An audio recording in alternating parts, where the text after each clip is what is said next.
శ్రీ గురుభ్యో నమః. సత్యవేద ఛానల్‌కి స్వాగతం. ఈరోజు వీడియో ఏంటంటే, సనారి వారి జీవిత చరిత్రలో మనకి సనారి వారు అంటే మేముండే ప్రాంతం అంటే నర్సీపట్నం.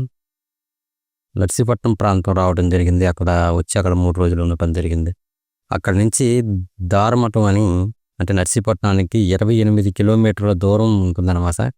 ఆ 28 కిలోమీటర్ల దూరంలో ఆ దారమఠం అనేటటువంటి ఆ క్షేత్రం దగ్గర స్వామివారే స్వయంగా తమ స్వహస్తాలతో శివలింగ ప్రతిష్టాపన చేశారు. స్వామివారు చరిత్ర చదివిన తర్వాత తెలిసింది స్వామివారు మా ప్రాంతానికి వచ్చారని, ఇక్కడ 3 రోజులు ఉన్నారని.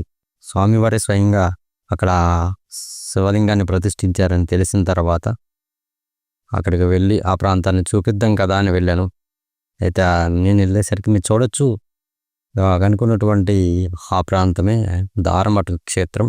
అక్కడ స్వామివారు ప్రతిష్ఠించినటువంటి శివలింగం, అదే శివాలయం అక్కడ. అయితే నేను వెళ్ళే సమయానికి శివాలయం మూసి ఉంది. బయట నుంచి మీకు ఆలయాన్ని అయితే చూడొచ్చు. మీరు లోపలైతే చూపించలేకపోతున్నాను. ఇక్కడ కార్తీక మాసంలో చాలా వైభవంగా ఉంటుంది. చాలా ఎక్కువ మంది ఈ క్షేత్రానికి రావడం జరుగుతుంది. స్వామివారి స్వహస్తాలతో ప్రతిష్ఠించినటువంటి శివలింగాన్ని, అదే ఆ శివాలయాన్ని మీకు చూపించాలనే ఉద్దేశంతో ఈ వీడియో అయితే చేశాను.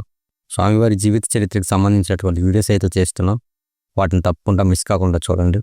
స్వామివారు నర్సీపట్నం ప్రాంతానికి వచ్చినప్పుడు దీనికి సంబంధించినటువంటి చరిత్ర కూడా మనకి ఆ వీడియోలో వస్తూ ఉంటుంది.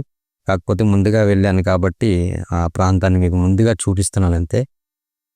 వీడియో మీకు ఎలా అనిపించింది కింద కామెంట్ చేయండి. అలాగే స్వామివారికి సంబంధించిన వీడియోస్ మొత్తం చూసి మీకు తెలిసిన వారికి తెలిసిన గ్రూపుల్లో షేర్ చేసి స్వామివారి యొక్క జీవిత చరిత్రని అందరికీ తెలిసేలా చేసేటటువంటి ప్రయత్నంలో మీరు కూడా భాగం కండి. ఎందుకంటే సనారి వారు అంటే శ్రీ వీరబ్రహ్మేంద్ర స్వామి వారి గురించి అందరికీ తెలుసు.